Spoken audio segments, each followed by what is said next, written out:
Hoy compartiremos la lectura sin comentario del folleto Descartando los anteojos del Pacto de Agustín para recibir la lluvia tardía. Los pactos y la ley en Gálatas 3. Escrito por Adrian Evans y Danusan Brown. Existen muchas ideas diferentes en cuanto a qué consistía la controversia sobre el preciosísimo mensaje de 1888. El punto focal más central del conflicto puede ser expresado en estas palabras de E.J. Waggoner, emitidas con anterioridad ese año. Respondiendo al pastor de la Asociación General, G. Butler, en su libro El Evangelio en el libro de Gálatas, de la versión de 1888. Pero usted afirma que el apóstol está describiendo dispensaciones y no experiencias individuales, y que traerlos a Cristo significa traerlos a su primer advenimiento y al sistema de fe allí inaugurado. Pero esta es la posición más débil que podría tomar, porque si ese fuera el significado, entonces se concluiría que la ley cumplió su propósito solo para la generación que vivió durante la primera venida de Cristo. Ninguna otra persona vino jamás a Cristo, en el sentido con el cual usted utiliza el término. Para que la ley lleve personas a Cristo en el sentido con el cual usted usa el término, es decir, su primer advenimiento, tendría que alargar sus vidas. Adán tendría que haber vivido por lo menos 4,000 años. Déjeme repetir la razón, porque el texto no dice que la ley era un ayo para señalar a Cristo, sino para llevar a Cristo. Nuevamente, el texto dice que lleva los hombres a Cristo para que sean justificados por la fe. ¿Es la gente justificada por la fe en función de su nacionalidad? Acabo de mostrar que, de acuerdo a la teoría de que el apóstol está argumentando sobre dispensaciones, que solo una generación fue llevada a Cristo, es decir, aquella que tuvo la fortuna de estar viva en su primer advenimiento. Pero ni siquiera esa generación fue justificada por la fe. Muy pocos de ellos tuvieron algo de fe. Ellos no tuvieron ninguna fe desde el primero al último. Por lo tanto, deberán haber permanecido bajo el ayo o la ley, y realmente así fue. La justificación por la fe es un asunto personal, no nacional. Los adventistas del séptimo día a veces hablamos acerca de la gran luz que nosotros como pueblo tenemos. Pero nosotros, como pueblo, no obtendremos ningún beneficio de dicha luz si personalmente, como individuos, no la poseemos en nuestros corazones. Lo repito, la justificación por la fe es algo que cada individuo debe experimentar por sí mismo. Miles que vivieron durante la primera venida de Cristo tenían total desconocimiento de esta experiencia, mientras que miles que vivieron antes de que Él viniera fueron llevados a Cristo para recibir perdón y lo recibieron. Abel fue contado como justo por medio de la fe. Noé fue heredero de la justicia que es por la fe.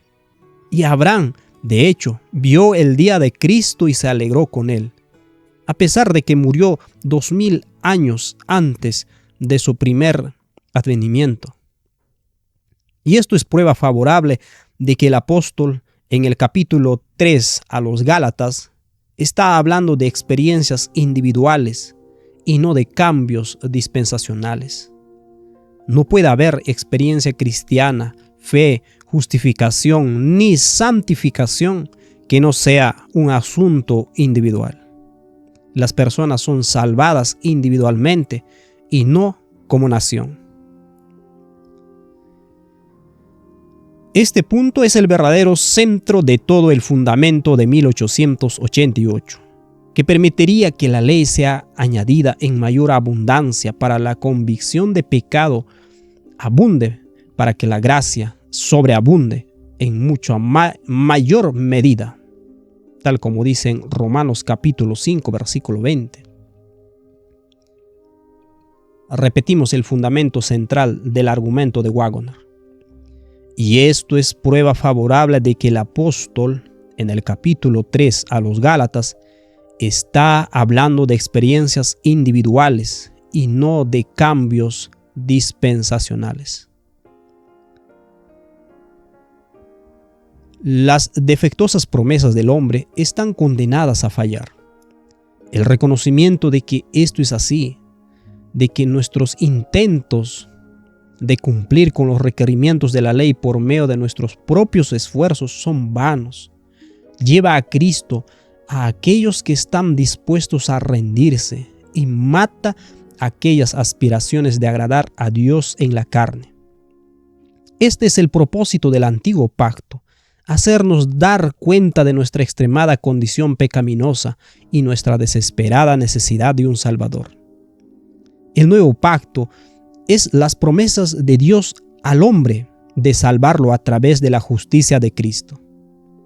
Así como Abraham, simplemente creemos su palabra y nos es contada por justicia. Este proceso de justificación y santificación ha sido el mismo desde la caída del hombre hasta hoy. El mensaje del primer ángel proclama el evangelio eterno basado en un pacto eterno.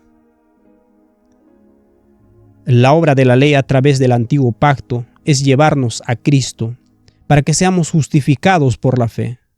Sin embargo, si el antiguo y nuevo pacto son divididos en dispensaciones, entonces el antiguo pacto realmente no existe luego de la cruz de Cristo. La ley ya no está jugando el crítico papel central de ser un ayo para llevarnos a Cristo. Al dividir los pactos en eras históricas separadas, el evangelio es dividido y separado, permitiéndole al hombre carnal pensarse a sí mismo espiritual, cuando en realidad no ha sido crucificado con Cristo por medio de la administración de muerte del antiguo pacto.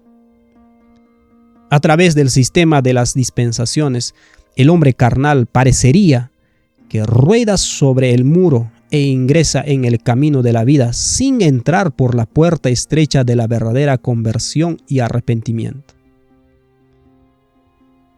Cuando A.T. Jones tomó el tema de los pactos, como E.J. Waggoner lo había presentado, irrumpió con el poder del Espíritu en 1893 para proclamar el Evangelio eterno.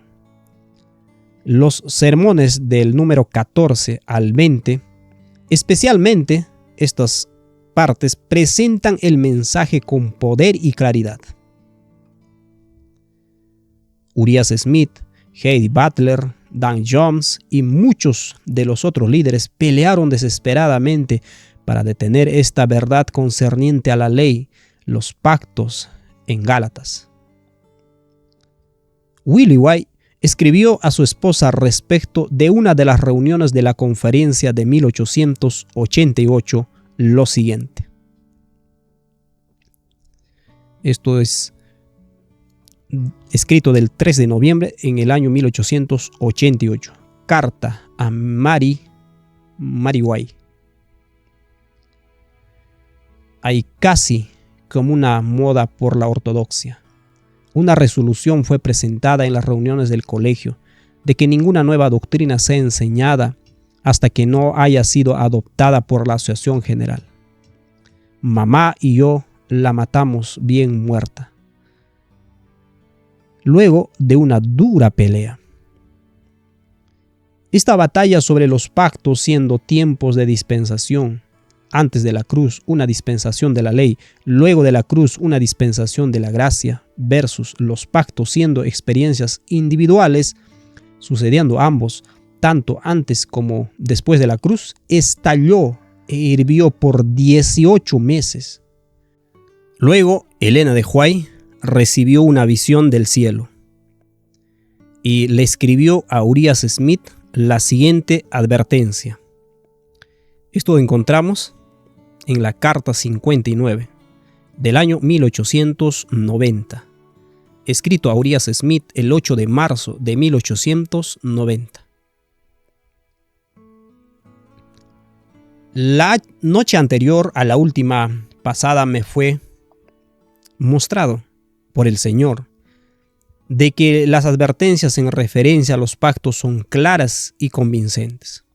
Usted, es decir, Urias Smith, el hermano B, el hermano C y otros están gastando sus poderes de investigación en vano para producir una postura sobre los pactos que sea diferente a la que el hermano J. Waggoner ha presentado.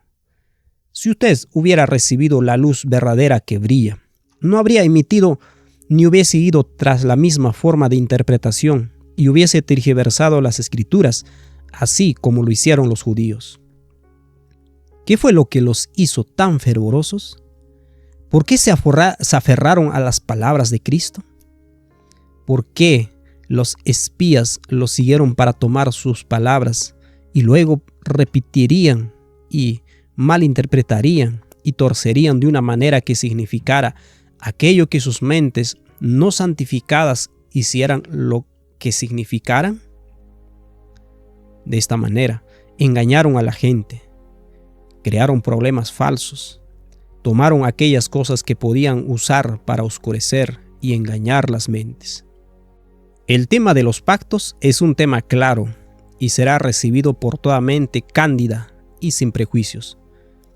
Pero fui llevada a donde el Señor me dio un entendimiento sobre este tema.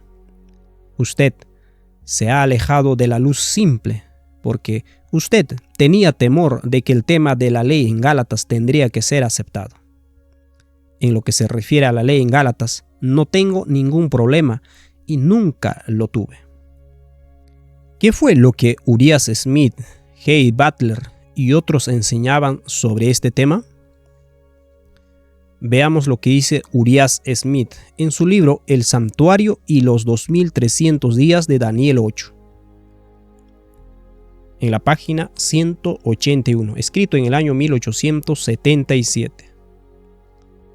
El santuario del antiguo pacto debe tener la misma relación para con el santuario del nuevo pacto, el cual el mismo antiguo pacto tiene para con el nuevo.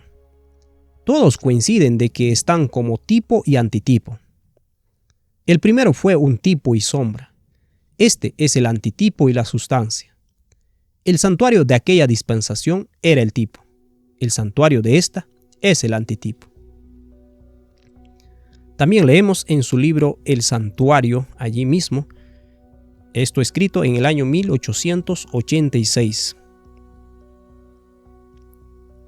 En la página 58. El nuevo pacto sustituyó al antiguo cuando Cristo lo ratificó con su propia sangre sobre la cruz. Otro que leemos también es de Hay Butler, La ley en Gálatas, página 10, escrito en el año 1886. No había razón, por consiguiente, aún mantener el muro de separación entre ellos y los otros. Todos estaban ahora de pie al mismo nivel ante la vista de Dios. Todos deberían aproximarse a través del Mesías, quien había venido al mundo. Solo a través de él el hombre podía ser salvo. También leemos de Hay Butler en su libro La ley en Gálatas, escrito en el año 1888.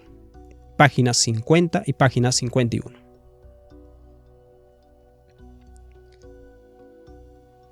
Pero antes que viniese la fe, estábamos confinados bajo la ley, encerrados para aquella fe que iba a ser revelada.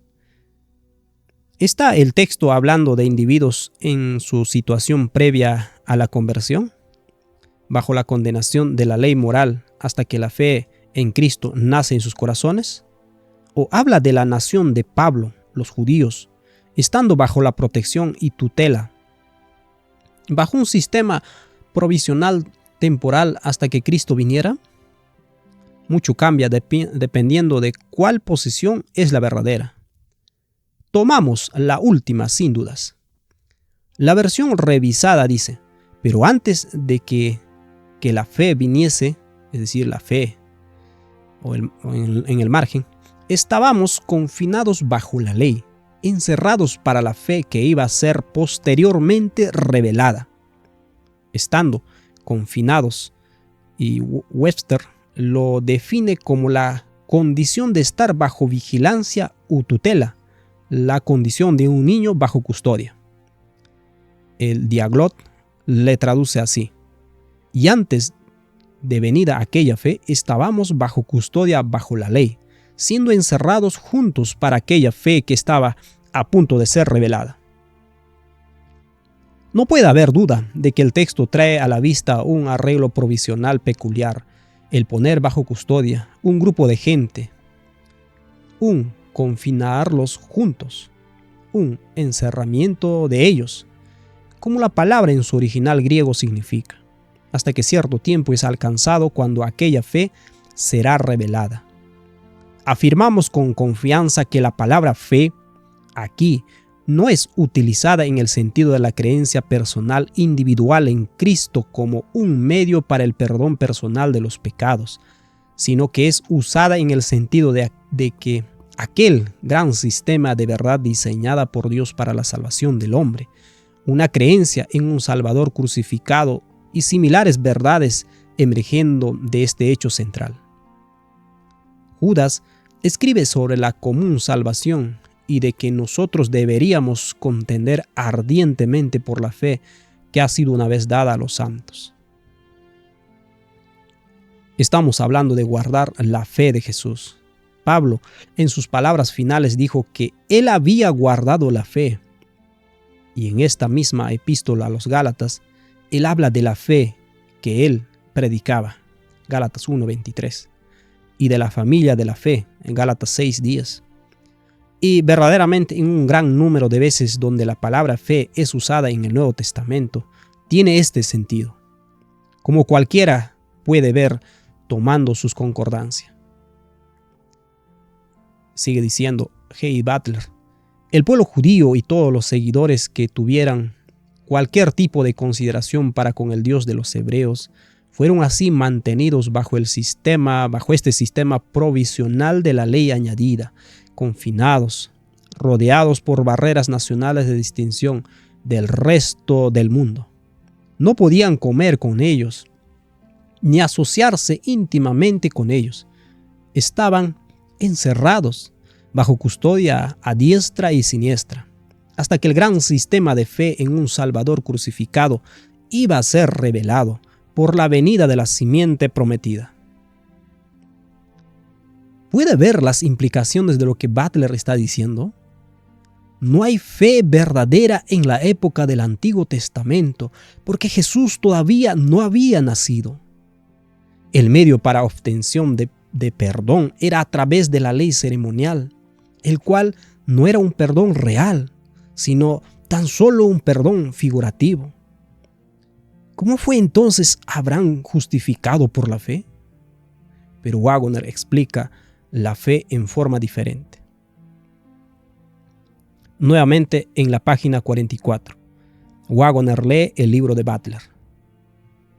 La ley moral es la que se referencia como siendo la transgredida, pero la ley añadida de la cual Pablo está hablando y su provisión para el perdón de esas transgresiones infigura hasta que el sacrificio real fuese ofrecido. Ahora Waggoner diría lo siguiente en su libro El Evangelio, en el libro de Gálatas.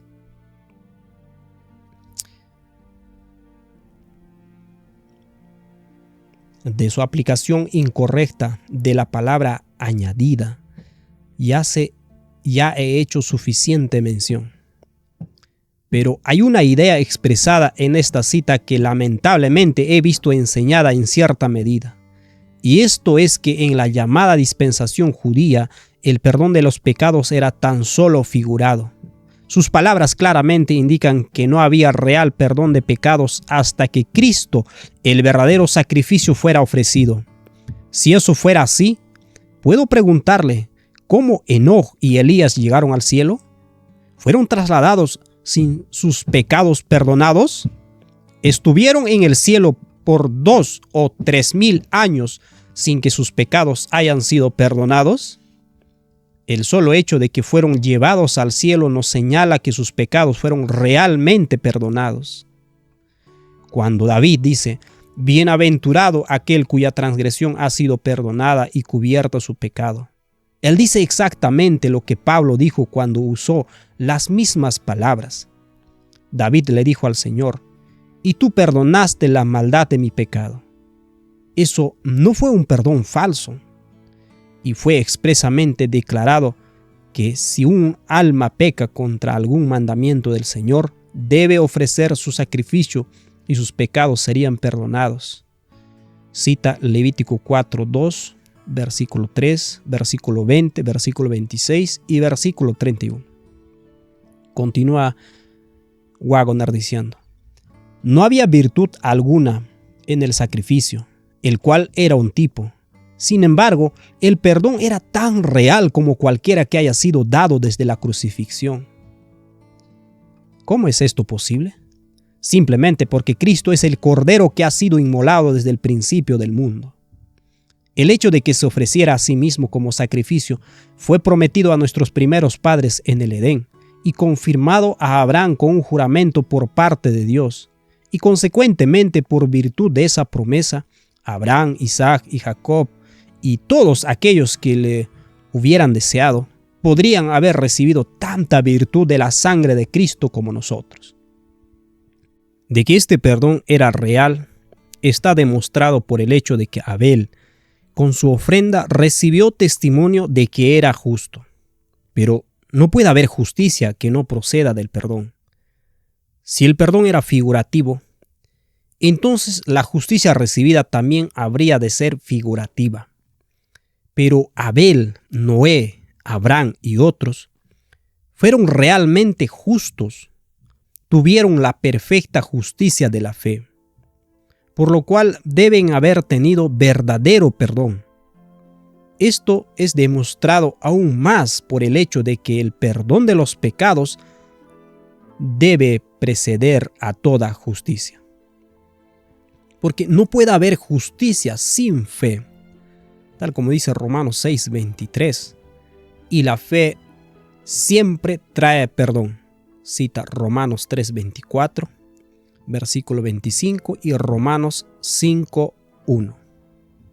En el entendimiento de Waggoner, la encarnación de Cristo hace más manifiesto el verdadero perdón y misericordia que han sido ofrecidos desde la caída de Adán.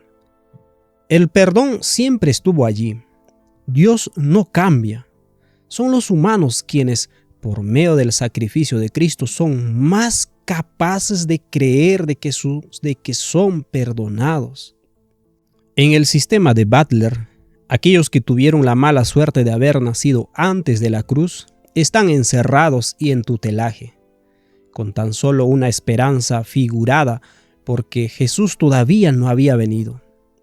Dios viene a ser parcial e injusto bajo este sistema, porque Él es estricto con aquellos que vivieron en la época del Antiguo Testamento y lleno de gracia y misericordia para aquellos nacidos después de la cruz, quienes tienen el verdadero perdón, en lugar del perdón figurativo.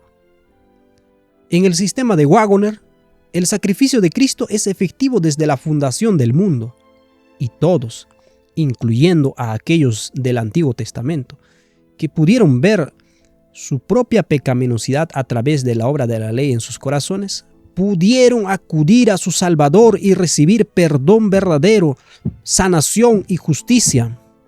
Como dice Waggoner, Abel, Noé, Abraham y otros fueron realmente justos, tuvieron la perfecta justicia de la fe, por lo cual deben haber tenido verdadero perdón. A Elena de White le fue mostrada por el Señor que lo que Waggoner enseñó sobre los pactos era correcto. En el mismo año en el cual a ella se le mostró esa verdad, publicó Patriarcas y Profetas, el cual incluyó una sección sobre la ley y los pactos. Leeremos en la página 386 lo siguiente. Así como la Biblia presenta dos leyes, una inmutable y eterna, la otra provisional y temporaria, así también hay dos pactos. El pacto de la gracia se estableció primeramente con el hombre en el Edén, cuando después de la caída se dio la promesa divina de que la simiente de la mujer heriría a la serpiente en la cabeza. Este pacto puso al alcance de todos los hombres el perdón y la ayuda de la gracia de Dios para obedecer en lo futuro mediante la fe en Cristo.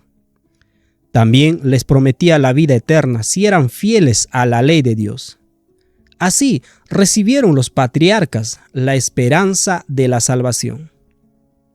Elena de White estaba convencida de que Waggoner estaba en lo correcto en lo relativo a los pactos. Ella nuevamente escribió lo siguiente declarando: desde que hice la declaración el sábado pasado de que el punto de vista de los pactos, así como ha sido enseñado por el hermano Waggoner, era la verdad, parece que un gran alivio ha venido sobre muchas mentes. Esto, por supuesto, está en la carta 30 de 1890, página 2. Podremos encontrar también en Manuscript Release, tomo 9, página 329, párrafo 3. Es verdad que en 1888, Elena de White no tenía responsabilidad sobre la ley en Gálatas, dado que le fue mostrado que tanto Butler como Waggoner no tenían el tema en forma perfecta. Ella escribió a Butler hablando de su guía. Esta fue escrita el 14 de octubre de 1888. Es una carta a G. E. Butler. Dice lo siguiente: él estiró sus brazos hacia el doctor Waggoner y hacia usted, pastor Butler, y básicamente dijo como sigue: ninguno tiene toda la luz sobre la ley, ninguna posición es perfecta.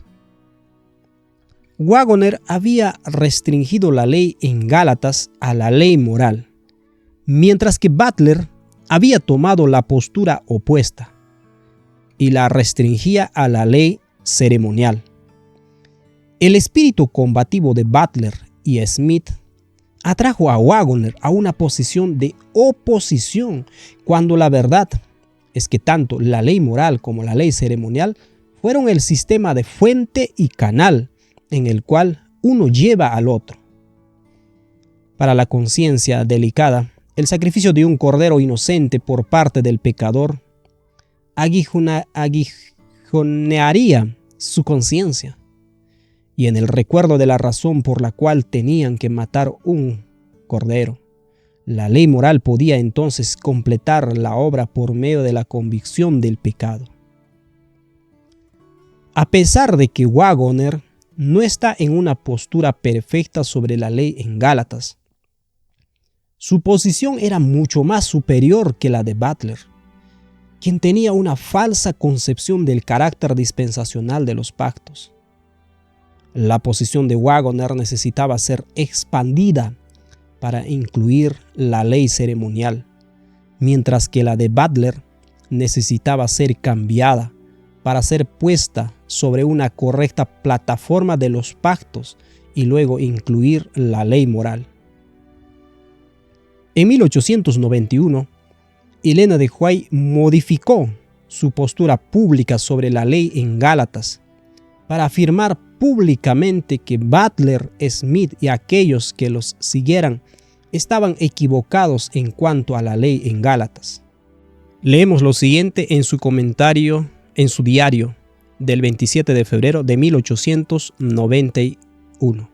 al fallar en valorar el Espíritu de Cristo, tomando una posición equivocada en la controversia sobre la ley en Gálatas, un tema que muchos no han entendido completamente antes de tomar una postura equivocada. La iglesia ha tenido una triste pérdida. Volvemos al 6 de marzo de 1890, cuando le fue mostrado a Elena de White que Waggoner tenía la verdad sobre los pactos. Elena de White sintió la urgencia de esta visión y de que el desencadenamiento del poder de la lluvia tardía estaba vinculado a estos temas. Un sábado, dos días más tarde, ella urgentemente le advirtió a la congregación.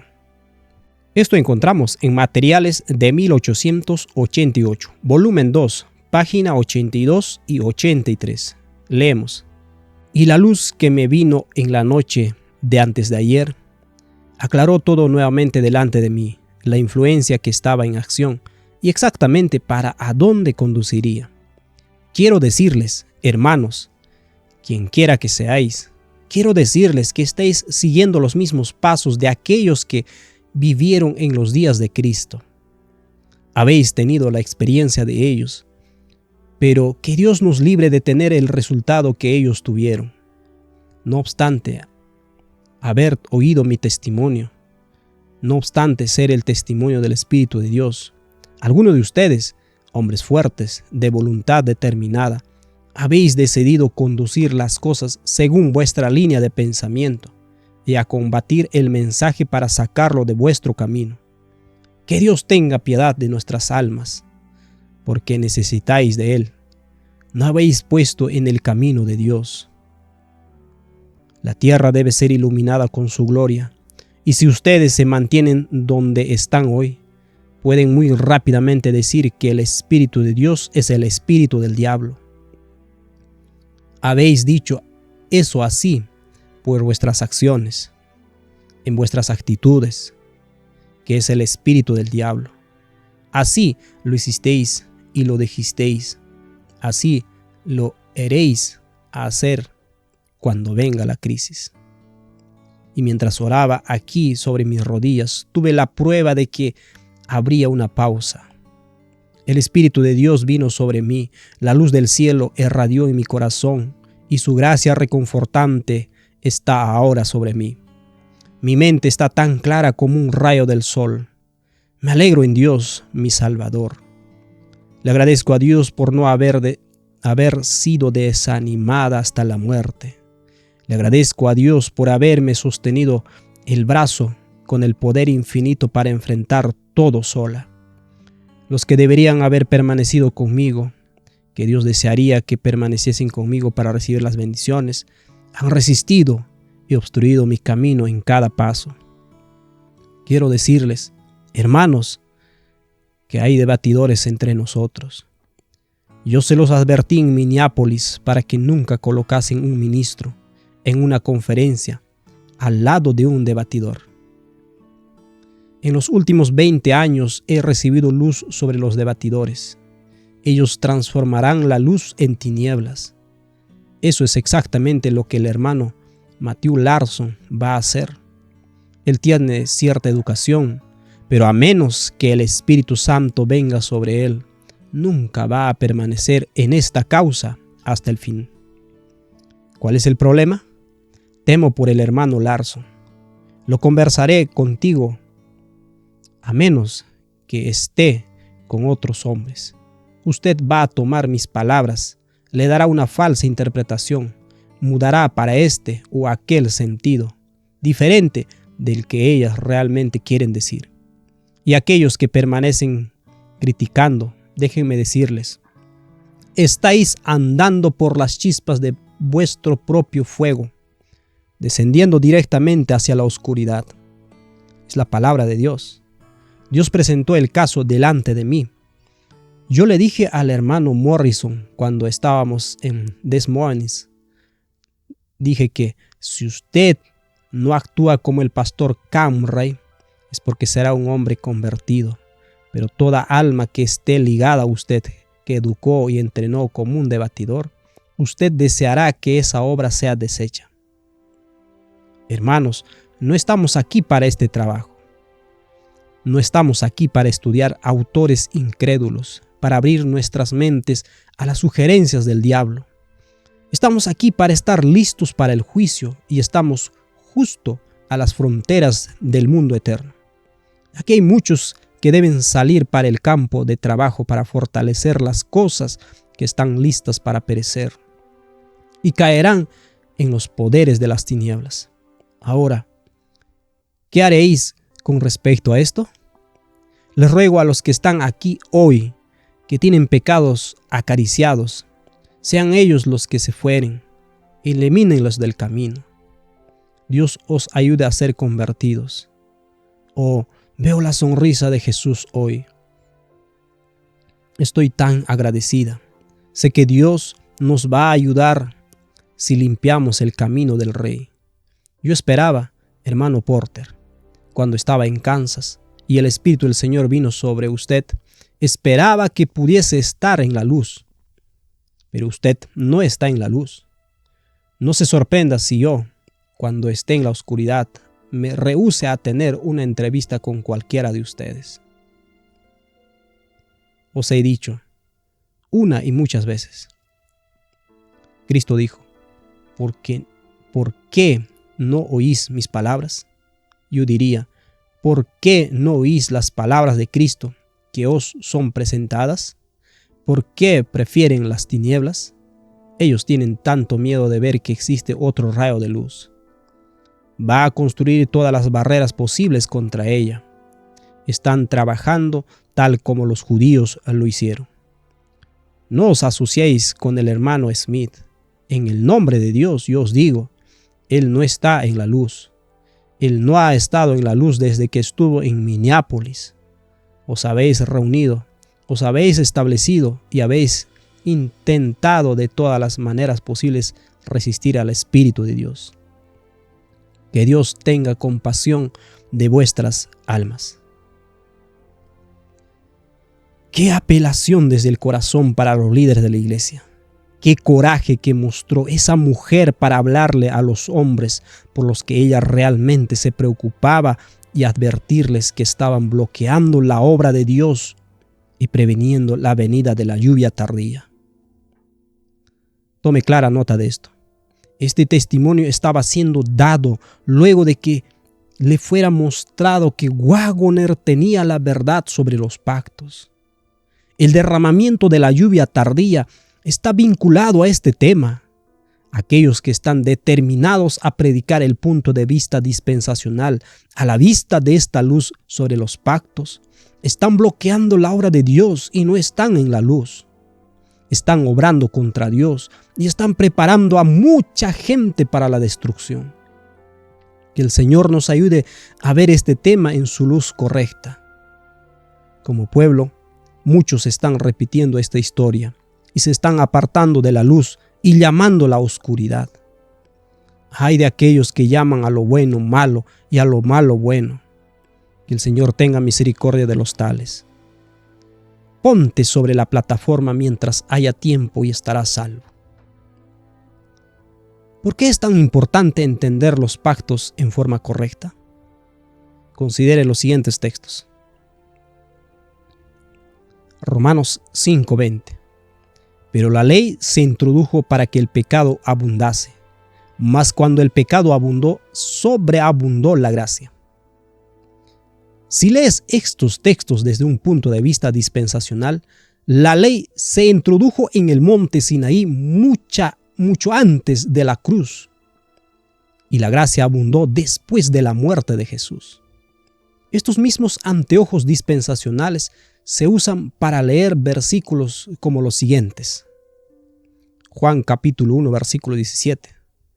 Pero la ley por medio de Moisés fue dada, pero la gracia y la verdad vinieron por medio de Jesucristo. Esto se lee así, bajo los anteojos dispensacionales. La ley vino en el monte Sinaí, y la gracia y la verdad vinieron cuando Jesús vino a la tierra por primera vez. En este esquema, la ley y la gracia están separados por el tiempo. por medio del uso del tiempo dispensacional. La frase "no estando bajo la ley" significa no vivir en los tiempos del Antiguo Testamento, en lugar de no estar bajo la condenación de la ley. Es decir, que el antiguo pacto antes de la cruz y el nuevo pacto es después de la cruz. Israel es el salvado por la ley y los cristianos por la gracia. Perdón simbólico en el Antiguo Testamento y perdón real después de la cruz. Esto es el pensamiento de dispensaciones de tiempo.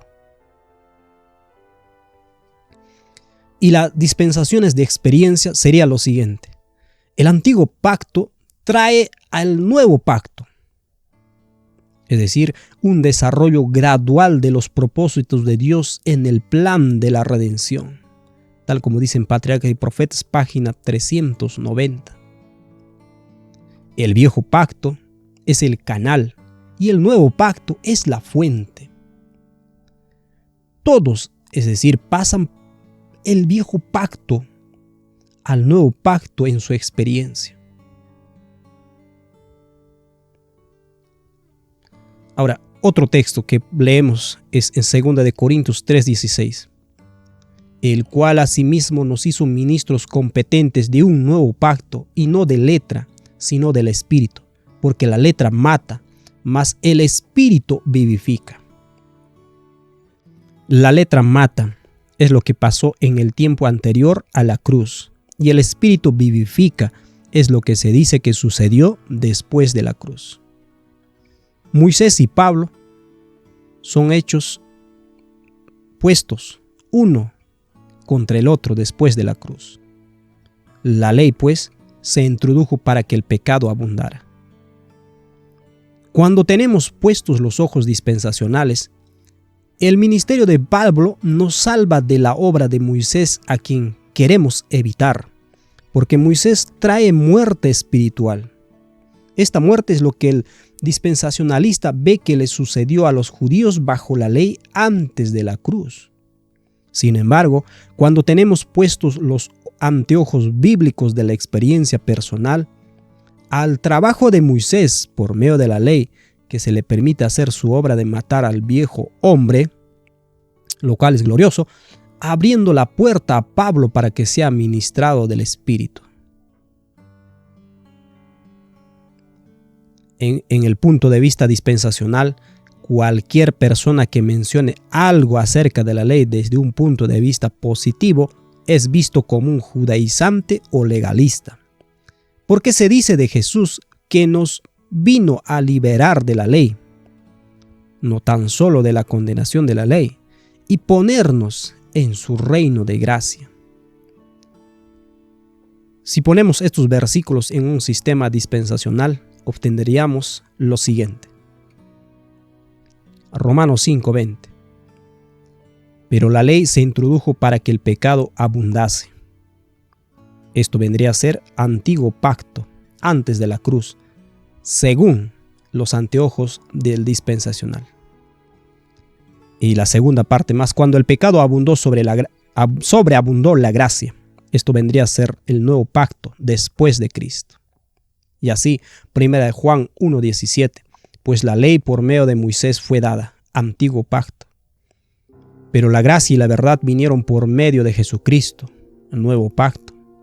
2 de Corintios 3:6, porque la letra mata, antiguo pacto antes de la cruz, mas el Espíritu vivifica, nuevo pacto después de Cristo. 2 de Corintios 3:9, porque si el ministerio de la condenación fue con gloria, antiguo pacto antes de la cruz, mucho más abundará en gloria el ministerio de la justificación, nuevo pacto desde el Cristo. Hebreos 7:19, pues nada perfeccionó la ley, antiguo pacto antes de la cruz, y de la introducción de una mejor esperanza, por la cual nos acercamos a Dios, nuevo pacto desde Cristo. Note cómo en este sistema a aquellos que vivían antes de la cruz realmente les toca un mal trato. Aquellos que viven después parecerían que obtienen un buen trato. gracia gratuita sin ley que nos moleste. Pero recuerda, Romanos 5:20, necesitamos de la ley para recibir la gracia. Y así en este sistema, aún aquellos viviendo después de la cruz obtienen un maltrato. Este sistema dividido de los pactos por el tiempo fue promovido poderosamente por hombres como Agustín y llevado de allí a las iglesias protestantes. Y por supuesto, fue heredado por el movimiento adventista. Observa lo que dice Philip Crabb. En este testamento o pacto, sin embargo, el cual propiamente es llamado el Antiguo y fue dado en el monte Sinaí, solo felicidad terrenal es expresamente prometida. Consecuentemente, dicha tierra, a la cual la nación, luego de haber sido guiado en el desierto, fue llevada, es la tierra de la promesa, donde paz y poder real y la obtención de victorias sobre los enemigos y la abundancia de hijos y de los frutos de la tierra y dones de similar naturaleza son las promesas del Antiguo Testamento o pacto. Y estas realmente eran figuras de las bendiciones espirituales que pertenecen al Nuevo Testamento o al Nuevo Pacto. Sobre este fundamento, gran parte del protestantismo fue construido. Mientras que hicieron esfuerzos para sacarse esos anteojos, la mayoría falló en liberarse. Aquí hay una cita de una declaración de creencias bautista. Las dos clases de pactos se resuelven en dos pactos. Su naturaleza y contraste. El antiguo pacto cumplido y reemplazado por el nuevo. Preparación del mundo gentil para la venida del Mesías. Naturaleza y excelencia del Evangelio. Este sistema de pactos actúa como un par de anteojos que nos fuerza a mirar al Evangelio a través de unos vidrios oscuros, porque separa la ley y el Evangelio, que fueron diseñados para trabajar juntos para darnos gracia sobreabundante. Ahora, observa lo que dice Palabras de Vida del Gran Maestro, página 99, párrafo 1.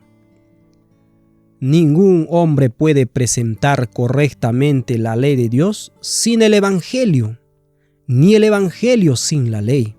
La ley es el Evangelio sintetizado y el Evangelio es la ley desarrollada. La ley es la raíz, el Evangelio su fragante flor y fruto. El Antiguo Testamento arroja luz sobre el Nuevo y el Nuevo sobre el Antiguo. Cada uno de ellos es una revelación de la gloria de Dios en Cristo. Ambos presentan verdades que revelarán continuamente nuevas profundidades de significado para el estudiante fervoroso. Cuando nos sacamos estos anteojos agustinos de las dispensaciones y dejamos que el primer ángel tenga en su mano el Evangelio eterno, entonces la ley y el Evangelio trabajan juntos para darnos una gracia sobreabundante en nuestra experiencia personal. Los textos mencionados antes son la experiencia de cada creyente a través de la historia humana. Nuevamente vemos de la siguiente manera.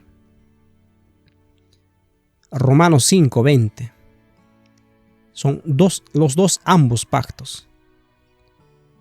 Pero la ley se introdujo en nuestra experiencia personal para que el pecado abundase, nos convenza de pecado.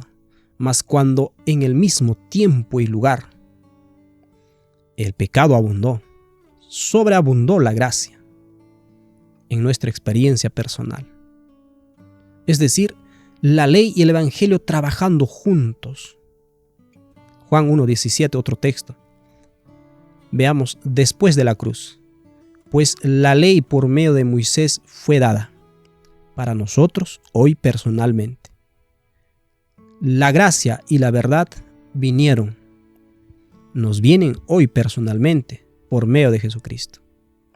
Y este mismo texto antes de la cruz sería, Pues la ley por medio de Moisés fue dada para cada persona en Israel. La gracia y la verdad vinieron a cada uno de ellos personalmente por medio de Jesucristo. Ahora, no hemos leído la palabra pero. ¿Por qué? Porque es añadido esa palabra, es añadido. Ahora, nuevamente vemos 2 de Corintios 3:6. Ambos pactos son, porque la letra mata, mas el espíritu vivifica. 2 de Corintios 3:9. Ambos pactos también. Si es glorioso el ministerio que trae, es decir, conjugación en tiempo presente, que trae condenación, cuanto más glorioso será el ministerio que trae conjugación en tiempo presente, la justicia. Hebreos 7:19. También son ambos pactos, pues nada perfeccionó la ley y de la introducción de una mejor esperanza por la cual nos acercamos a Dios. Puede ver el lector cómo los diferentes sistemas afectan cómo las escrituras pueden ser entendidas. El sistema de vista dispensacional nos causa ver a los hombres como árboles caminando, como dice en Marcos capítulo 8 versículo 24.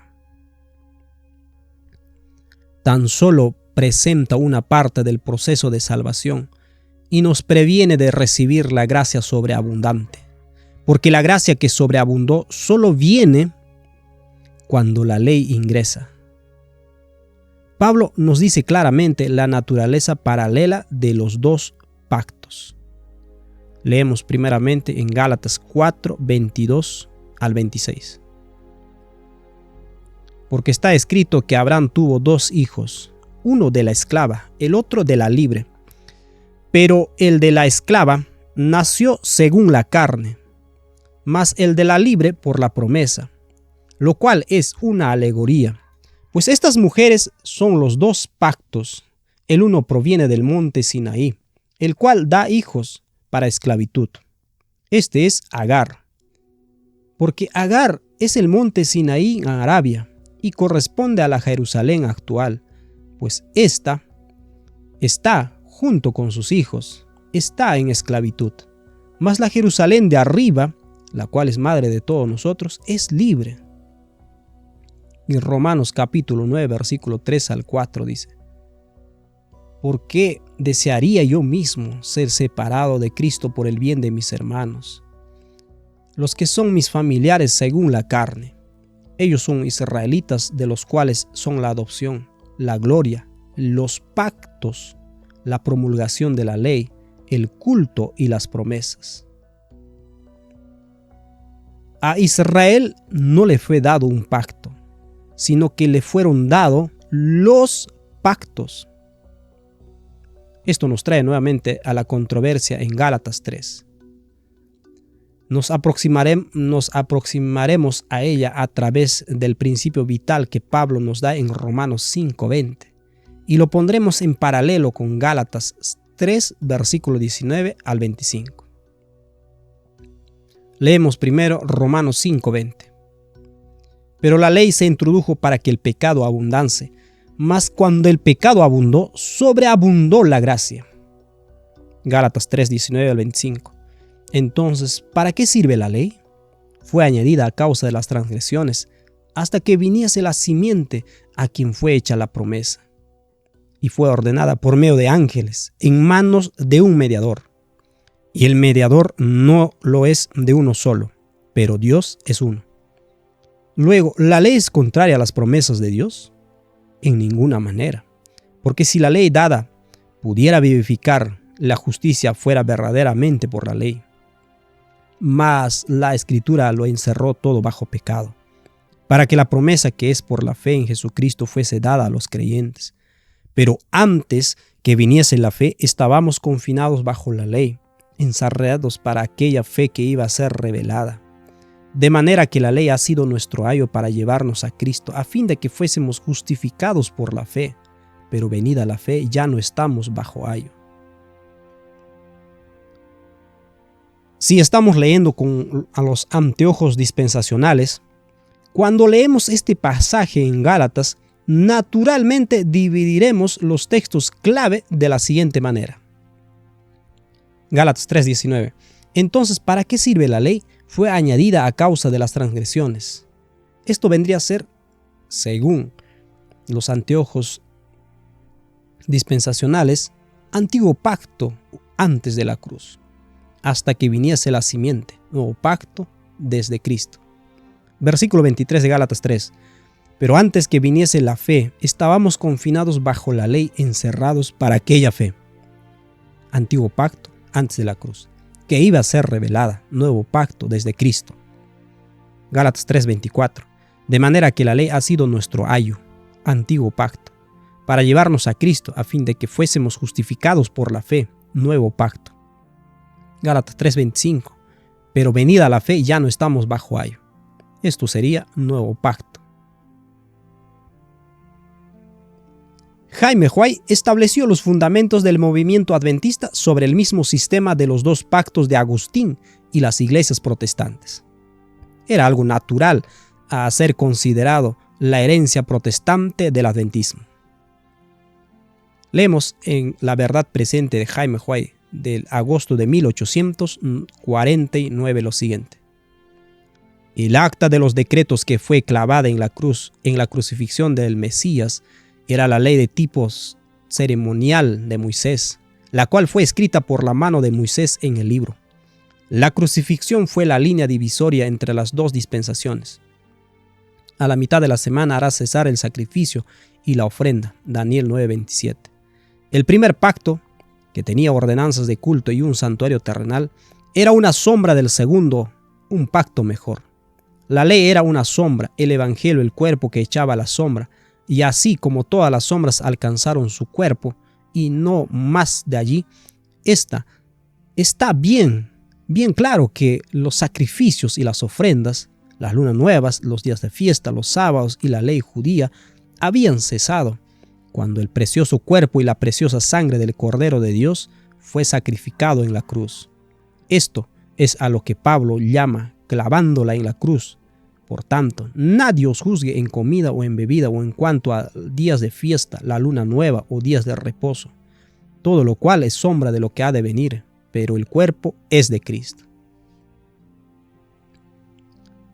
El adventismo comenzó con los 10 mandamientos como la ley moral, y consiguientemente los 10 mandamientos eran eternos, y todo lo demás fue considerado ceremonial. Este sistema generó que el Antiguo Testamento sea visto como una sombra y el Nuevo Testamento como el cuerpo o la realidad. Aún así, pareciera extraño de que la sombra pudiera existir sin el cuerpo por 4000 años. Este es el sistema fundacional de los pactos en el adventismo. Hombres como Urias Smith, Haight Butler, construyeron sobre este fundamento. Podrían haber sido una misericordia que Jaime Huey pasara al descanso antes del Congreso de 1888, no sea que el fuerte vínculo con hombres como Butler, Smith y otros lo hubiesen volcado en contra de Jones y Waggoner.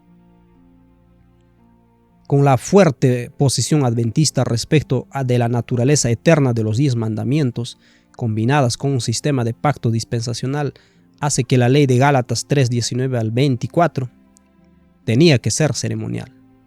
Porque si la ley mencionada en Gálatas incluyera la ley moral, entonces Gálatas 3:19 tendría que ser interpretado como que los 10 mandamientos habían cesado cuando Cristo vino por primera vez a esta tierra como hombre. Cuando E.J. Waggoner comenzó a enseñar que la ley en Gálatas era la ley moral, la única conclusión lógica a lo que los líderes adventistas podrían arribar es que Waggoner estaba promoviendo el fin de la ley moral cuando Cristo vino 2000 años atrás.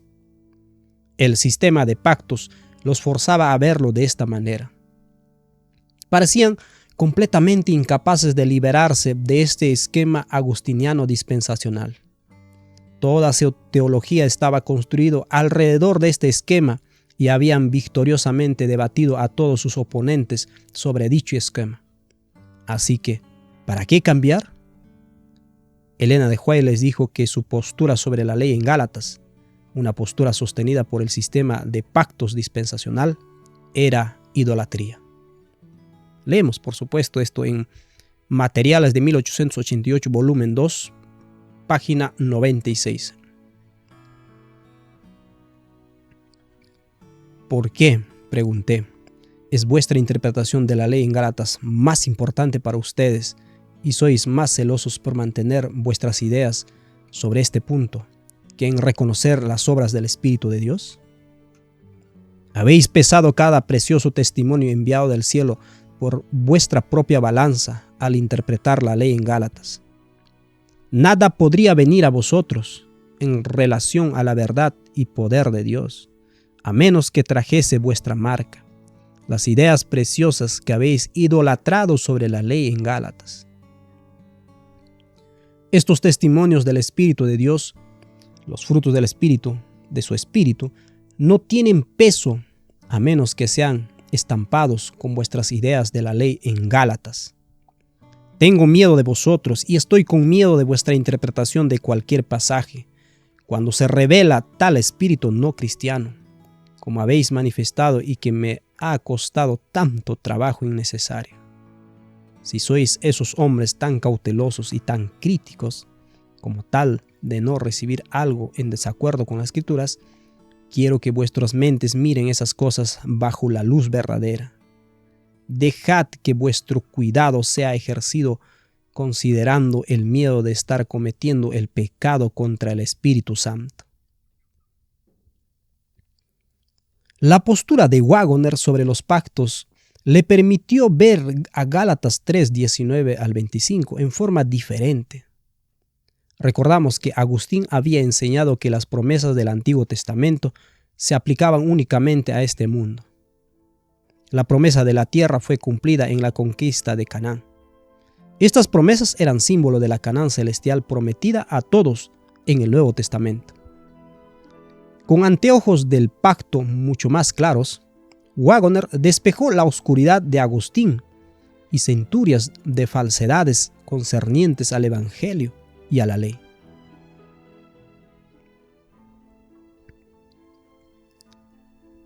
Leemos del Boletín Diario de la Asociación General del 19 de octubre de 1888 lo siguiente. A las 9 de la mañana, el pastor Waggoner continuó con sus lecciones sobre la ley y el Evangelio.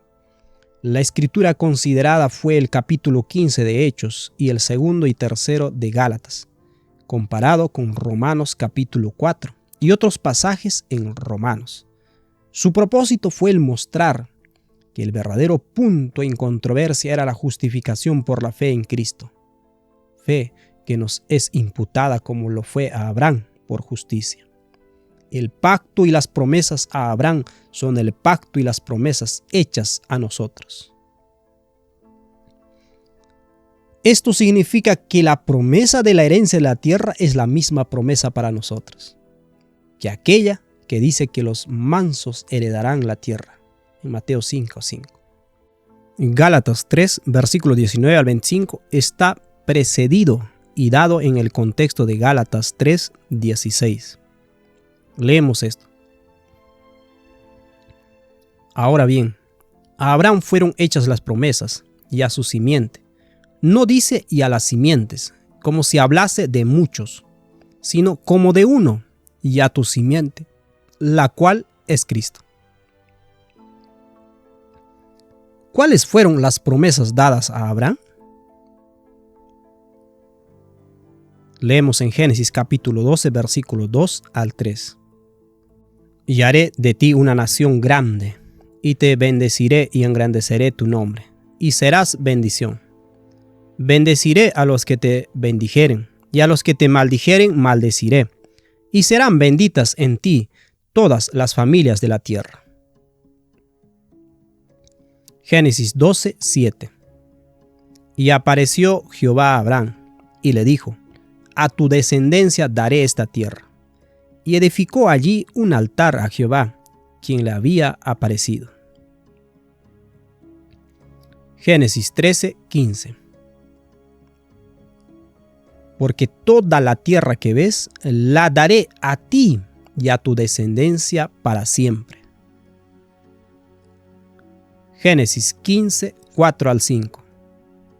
Luego vino a él palabra de Jehová diciendo: No te heredará sino un hijo tuyo será el que te heredará. Y lo llevó fuera y le dijo: Mira ahora los cielos y cuenta las estrellas, si las puedes contar. Y le dijo: Así será tu descendencia. A Abraham se le prometió de que sería bendecido con una gran nación. Su nombre sería grande. Tendría un heredero. Y finalmente, él y su simiente recibirían la tierra para siempre. ¿Cuánta tierra fue prometida a Abraham? Leemos en Romanos capítulo 4, versículo 13. Porque no por la ley fue dada a Abraham o a su descendencia la promesa de que sería heredero del mundo, sino por la justicia de la fe. ¿Cuánto de esta herencia recibió Abraham? Leemos en Hechos capítulo 7, versículo 4 al 5. Entonces salió de la tierra de los caldeos y habitó en Harán, y de allí, muerto su padre, Dios le trasladó a esta tierra en la cual vosotros habitáis ahora. Y no le dio herencia en ella, ni aun para asentar un pie, pero le prometió que se le daría en posesión, y a su descendencia después de él, cuando él aún no tenía hijo. Así que Abraham aún no tiene que heredar la tierra.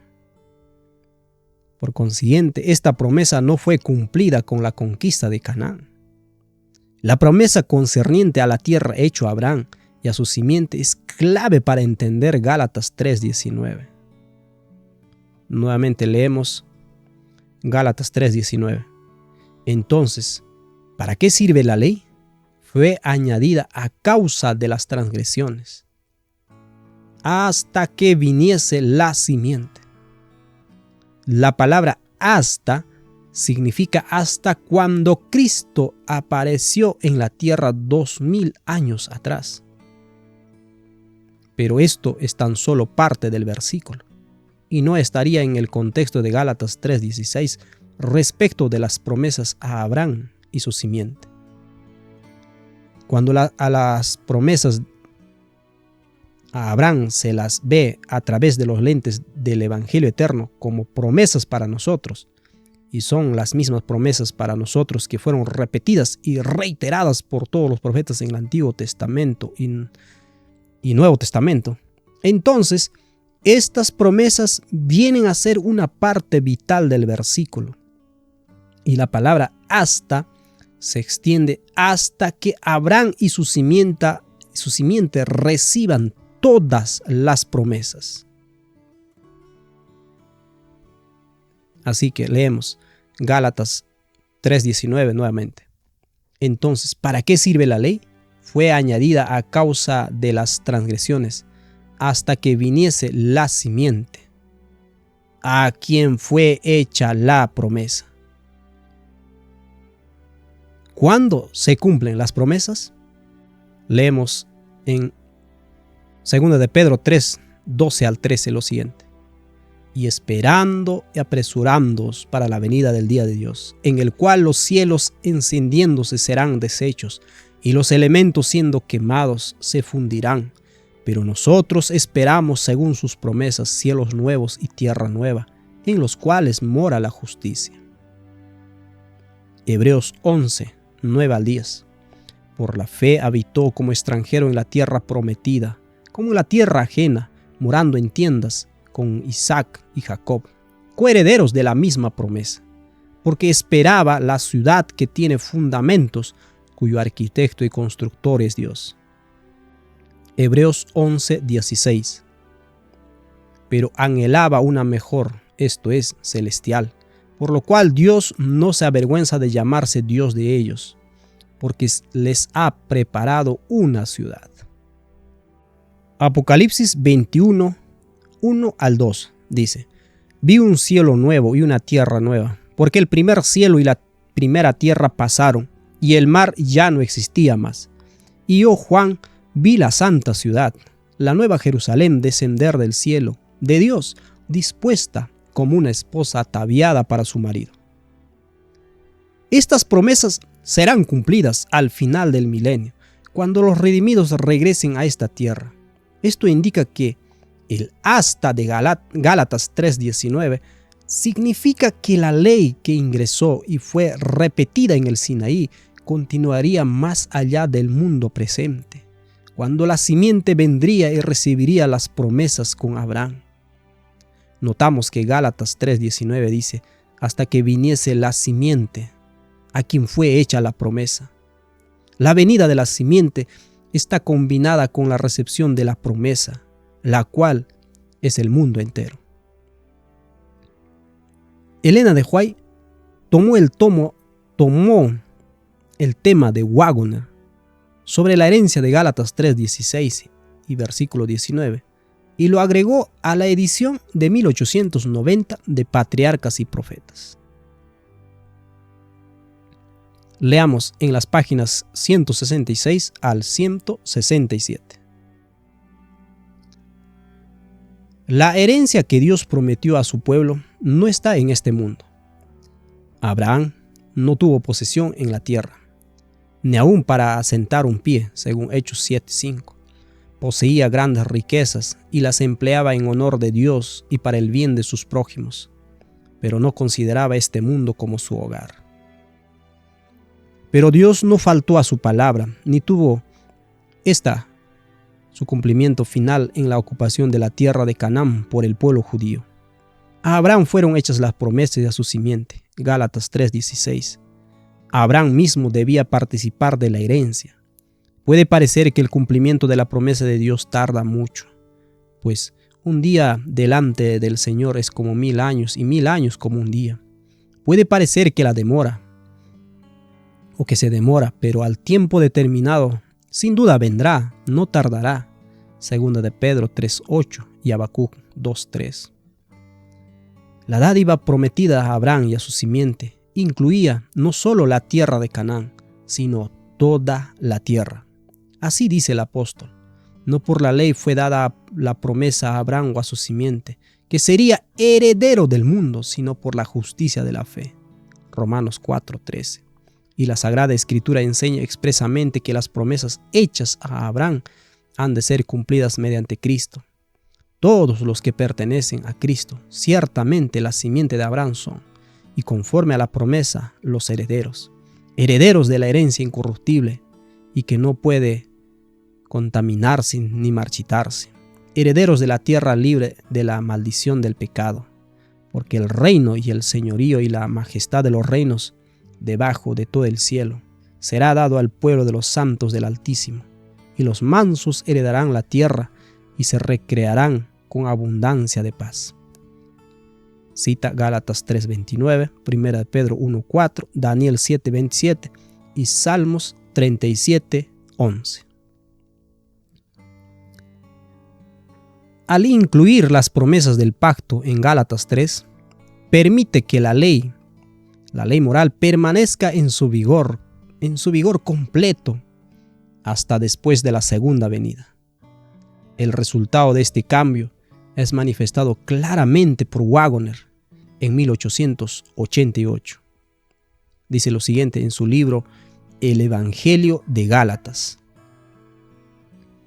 Es evidente que los versículos de Gálatas 3:19 y 24 están íntimamente relacionados. Es decir, cuando la ley fue ingresada o fue añadida, fue con la finalidad de que sea un pedagogo, para llevarlo a los hombres a Cristo. Ahora, abolir la ley antes de que pudiera traer a Cristo a todos aquellos que puedan ser inducidos a llevarlos a Él, es sin lugar a dudas una injusticia. La ley debe mantener su función de pedagogo o ayo hasta que todos los que desean sean llevados a Cristo. Y esto no será hasta que cierre el tiempo de gracia y el Señor venga. En su trabajo como pedagogo, no está en contra de la promesa, sino que trabaja en armonía con ella. Esto es, Dios le hizo la promesa a Abraham de que él y su simiente heredarían la tierra. Esta promesa le fue hecha a Abraham, no por su justicia propia, sino por la fe, la cual le fue contada por justicia. La promesa era confirmada en Cristo, es decir, solo aquellos que ejercieran la fe en Cristo para perdón de sus pecados podían ser herederos de la promesa. Pero el perdón de los pecados depende del arrepentimiento del pecado, y el arrepentimiento del pecado presupone un conocimiento del mismo, y del dicho conocimiento puede ser solo conocido mediante la ley.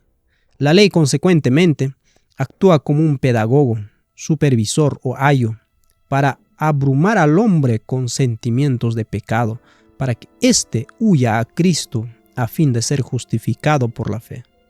Y este trabajo debe ser hecho hasta que todos los hombres que se dejen influenciar hayan sido llevados a Cristo y la promesa sea cumplida. Entonces, la ley no tendrá más la habilidad de ser un ayo.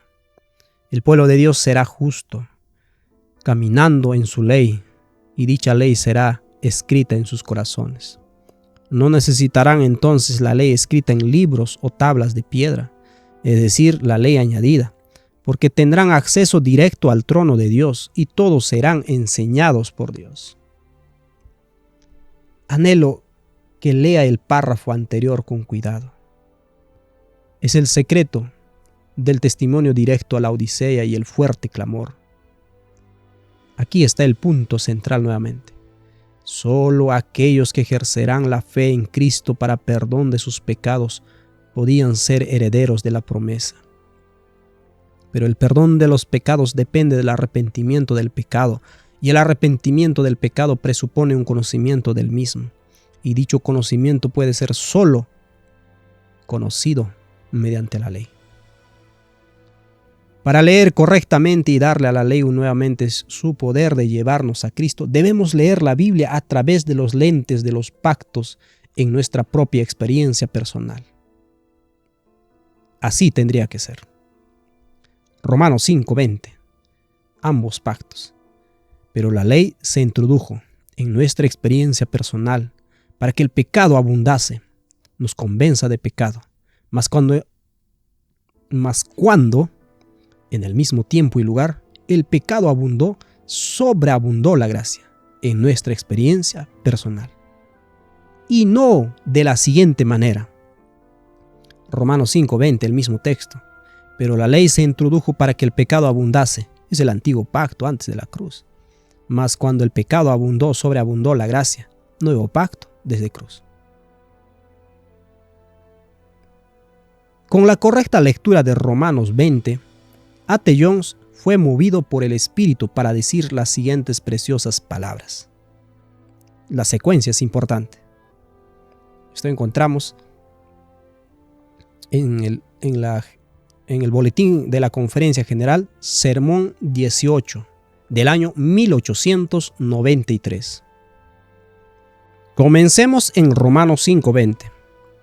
El punto principal, o más bien uno de los puntos principales del estudio de hoy, es la comprensión de cuál es el lugar que ocupa la ley en la justificación por la fe.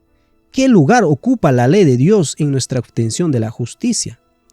Que ocurre solo mediante Jesucristo. Esto no es más que otra fase de la misma idea que ayer consideramos en cuanto a la prueba que el Señor nos ha dado para que tengamos confianza al reclamar por la fe la promesa del Espíritu Santo. La ley, pues, se introdujo para que el pecado abundara. En otras palabras, según el texto que ya conocéis bien de Romanos 3:20, por medio de la ley es el conocimiento del pecado. ¿Para qué se dio la ley en las tablas de piedra? ¿Cuál fue el primer propósito de darles así? Alguien en la congregación dice, para mostrarnos lo que es el pecado, para que el pecado abundara, para que hubiera un conocimiento del pecado, para que el pecado se hiciera patente, para que se lo viera tal cual es. Pablo en Romanos 7, versículo 12 al 13, expone cuál fue su propia reacción. De manera que la ley a la verdad es santa y el mandamiento santo. justo y bueno. Entonces, ¿lo que es bueno vino a ser muerte para mí? De ninguna manera. Más bien, el pecado, para mostrarse como pecado, produjo en mí la muerte por medio de lo que es bueno, a fin de que el pecado, por medio del mandamiento, llegara a ser extremadamente pecaminoso. Así pues, el primer propósito por el que se dio la ley fue el de hacer que el pecado abundara, el de permitir que se lo viera tal como es, extremadamente pecaminoso. Leamos más en Romanos 5. La ley vino para que se agrandara el pecado, y donde se agrandó el pecado, sobreabundó la gracia. Versículo 20 de Romanos 5. Pregunto, ¿vino la ley aisladamente con el único fin de hacer evidente el pecado y nada más que eso? La congregación dice, no.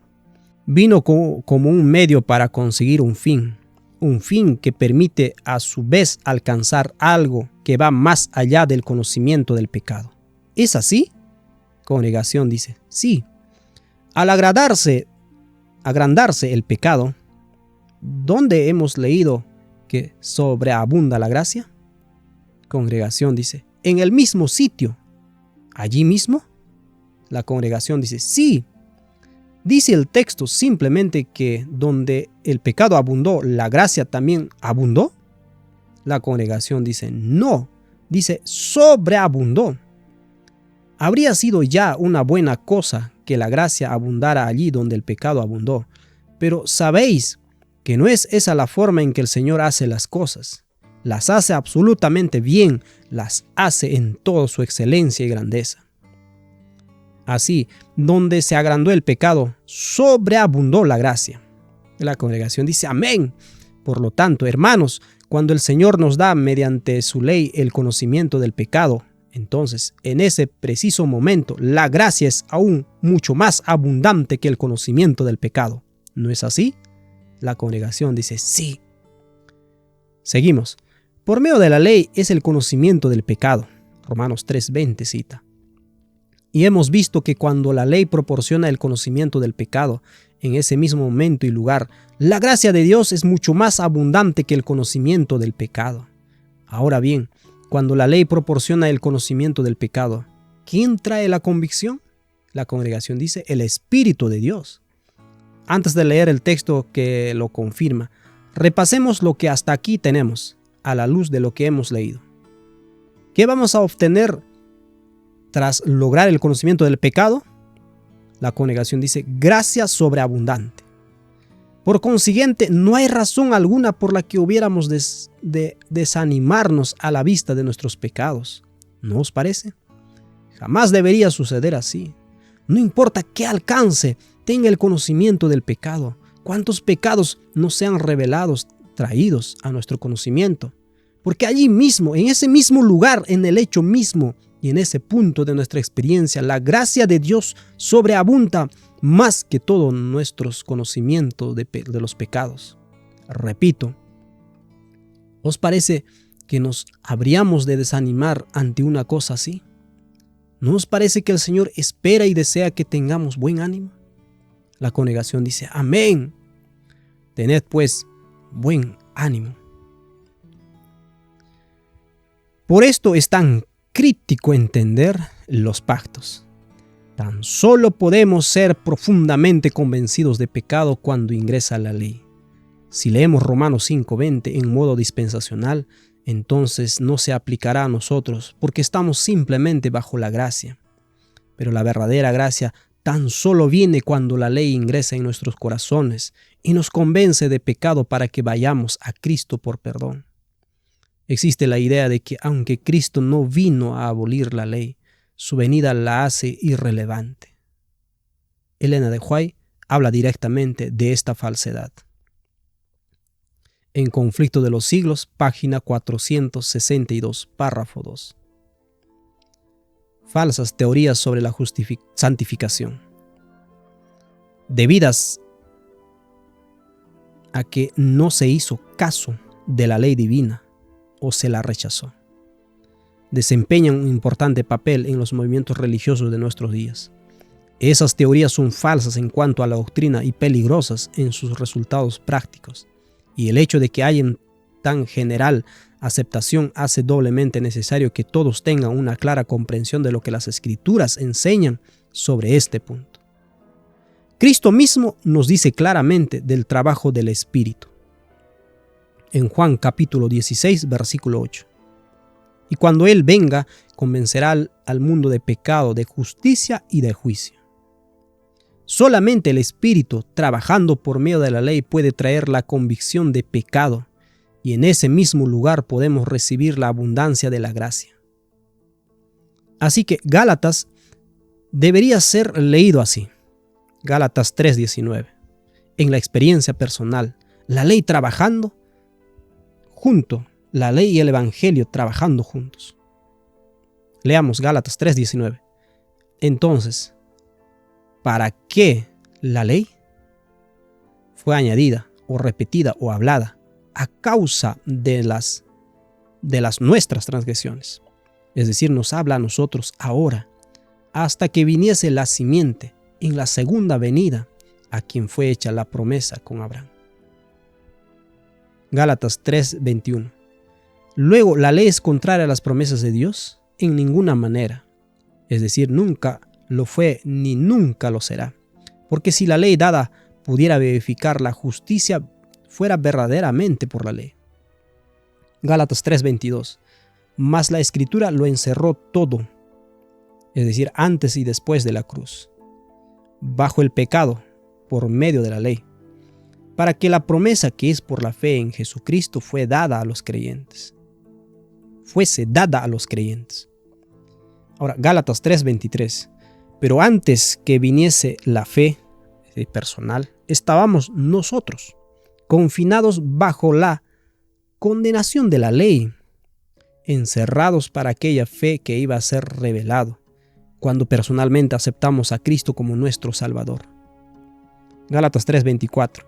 De manera que la ley ha sido nuestro ayo, en la experiencia personal, a lo largo del Antiguo y el Nuevo Testamento, para llevarnos a Cristo, a fin de que fuésemos justificados por la fe. A través de las falsas enseñanzas de Agustín y otros, la verdad del Evangelio ha sido hecha para servir el error y bloquear el poder de la lluvia tardía. Esto ya había sucedido antes. Leemos en el libro de Deseado de las Gentes, página 254. El Salvador no había venido para poner a un lado lo que los patriarcas y profetas habían dicho, porque Él mismo había hablado mediante esos hombres representativos. Todas las verdades de la palabra de Dios provenían de Él. Estas gemas inestimables habían sido puestas en engastes falsos. Su preciosa luz había sido empleada para servir al error. Dios deseaba que fuesen sacados de su marco del error y puestas en el de la verdad. Esta obra podría ser hecha únicamente por una mano divina. Por su relación con el error, la verdad había estado sirviendo la causa del enemigo de Dios y del hombre. Cristo había venido para colocarlo donde glorificase a Dios y obrase la salvación de la humanidad. El Señor mandó un mensaje preciosísimo a través de los pastores Waggoner y Jones. Las gemas inestimables de la verdad habían sido puestas en el engaste falso de los pactos. La luz preciosa del adventismo ha sido empleada para servir al error. Ahora, después de 120 años, 3 o 4 generaciones bíblicas, el Señor está llamando a su pueblo nuevamente a colocar la verdad en su engaste correcto. Dejemos que los pactos, así como Waggoner lo enseñó, coloquen a la ley y al Evangelio en su engaste correcto para que podamos recibir el testimonio directo y la gracia sobreabundante que tan desesperadamente necesitamos. Uno de los lugares donde estos oscuros lentes dispensacionales han bloqueado los tiempos de refrigerio del Señor es en Colosenses 2, 16 al 18. Cuando usted tiene los anteojos incorrectos, ve las cosas en forma incorrecta y separa a la ley del Evangelio. Leemos en Colosenses 2, 16 al 17. Por tanto, nadie os juzgue en comida o en bebida, o en cuanto a días de fiesta, luna nueva, o días de reposo. Todo lo cual es sombra de lo que ha de venir, pero el cuerpo es de Cristo. Quiero brevemente tomar nota de dos palabras en el texto que acabamos de leer: la palabra en cuanto y la palabra reposo. La palabra sábado aparece 68 veces en el Nuevo Testamento. En 59 lugares significa el séptimo día sábado. En 8 lugares está relacionado con la semana conectada a un séptimo día sábado. Así que 67 veces de las 68 apariciones tiene una conexión directa con el séptimo día sábado. Ahora, para incrementar nuestra curiosidad, en la lista de Pablo notamos lo siguiente respecto de las fiestas, lunas nuevas y sábados en el Antiguo Testamento. Leemos en 1 de Crónicas, capítulo 23, 31. Y para ofrecer todos los holocaustos a Jehová los días de reposo, luna nueva y fiestas solemnes, según su número y de acuerdo con su rito, continuamente delante de Jehová. Esta secuencia también aparece en 2 de Crónicas capítulo 2 versículo 4, 2 de Crónicas capítulo 8 versículo 13, 2 de Crónicas capítulo 31 versículo 3, Nehemías capítulo 10 versículo 33, Ezequiel capítulo 47 versículo 17, Oseas capítulo 2 versículo 11. En cada una de esas instancias, el sábado significa el séptimo día sábado. Ezequiel 45, 17 tiene exactamente la misma secuencia e inclusive podría tener referencias a la comida y a la bebida. Leamos Ezequiel 45, 17. Mas el príncipe corresponderá el dar el holocausto y el sacrificio, la libación, en las fiestas solemnes, en las lunas nuevas, en los días de reposo y en todas las fiestas de la casa de Israel. Él dispondrá la expiación, la ofrenda, el holocausto y las ofrendas de paz para hacer expiación por la casa de Israel. En la Septuaginta, la palabra para fiestas, lunas nuevas y los sábados son exactamente las mismas que Pablo cita en Colosenses capítulo 2, versículo 16. Si todos estos pasajes en el Antiguo Testamento usan esta secuencia para referirse al séptimo día sábado, entonces, ¿por qué Pablo lo usaría de una manera completamente diferente de las escrituras que estaba leyendo? ¿Por qué utilizaría la palabra Shabbaton para significar algo nunca usado en otro lugar de la Biblia, a menos que él se esté refiriendo únicamente al día de expiación, que también usa la palabra en Levíticos 23, versículo 32? Si Pablo está realmente haciendo referencia al séptimo día en Colosenses 2:16, entonces el sábado en ese texto, así como está traducido, sería listado como una sombra de las cosas por venir. Sin embargo, la inspiración es clara respecto del sábado. Leemos en Patriarcas y Profetas, página 28, párrafo 4. El sábado fue confiado y entregado a Adán, padre y representante de toda la familia humana. Su observancia había de ser un acto de agradecido reconocimiento de parte de todos los que habitasen la tierra, de que Dios era su creador y su legítimo soberano, de que ellos eran la obra de sus manos y los súbditos de su autoridad. De esa manera, la institución del sábado era enteramente conmemorativa y fue dada para toda la humanidad. No había nada en ella que fuese oscuro o que limitase su observancia a un solo pueblo. Pablo está haciendo una referencia directa al sábado en Colosenses 2:16. Si se lee versículo en forma llana y directa, El sábado sería entendido como una sombra en el versículo 17. Aquí es donde necesitamos entender la palabra en cuanto en relación con el sábado. Esta palabra es traducida en la Reina Valera de 1960 como parte, 20 veces, como partes, 3 veces, como región, 4 veces, regiones, 3 veces. En la Reina Valera de 1909, traducida mayormente en estos dos casos como parte o partes. Y luego una vez, cada uno traducido como negocio, particular, miembro, turno, respecto, detalle, cuánto y ello. Aquí hay algunos ejemplos en el Nuevo Testamento.